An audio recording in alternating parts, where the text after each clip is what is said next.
Խնդրին, համեցեք, խնդրեմ, այստեղ կանգնեք, ներկայացեք։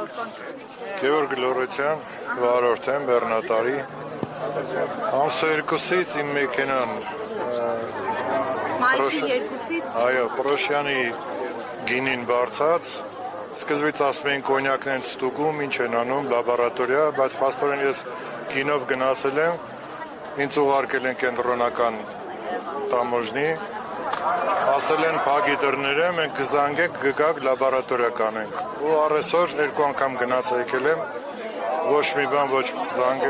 զանգը կանչել են, ոչ բացել են լաբորատորիա ստուգելու։ Արդեն քանի օր է մեքենան այնտեղ։ Ամսը 2-ից, նայես 2-ից կանգնացա։ Ու բրիտոմ ասենք դա մրգային գինի, ասենք սպիրտային չի բան չի էլի։ Այսինքն խնդիր կա պահելու, պիտանելիության։ Խնդիր կա, չեմ հասկանում նրանց խնդիրը ինչն է, բայց պահում եմ, կանգնացրել են կոնկրետ։ Ոչ մի բան չեն ասում, ոչ մի լուծում չկա, կզանգենք, կգակ լաբորատորիա պետք է անեն, թե ինչ են անելու լաբորատորիա, տարանցիկ բեռա։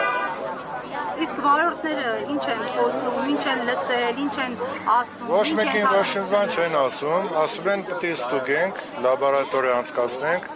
դա է հիմնական խնդիրը, ու կոնկրետ բան չեն ասում։ Քանի տարի է, որ բեռնափոխադրմամբ եք զբաղվում։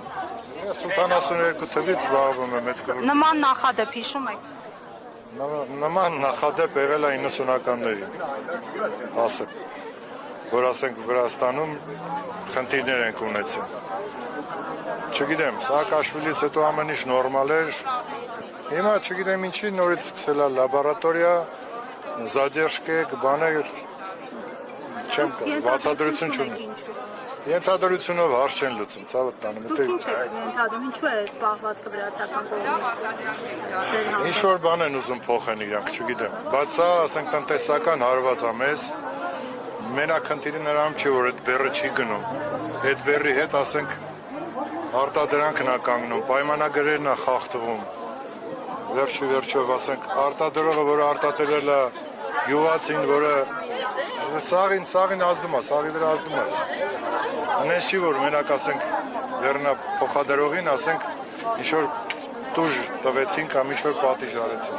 Սա է խնդիրը։ Ոչ մի լուծում, Գևորգ Լորեցյան։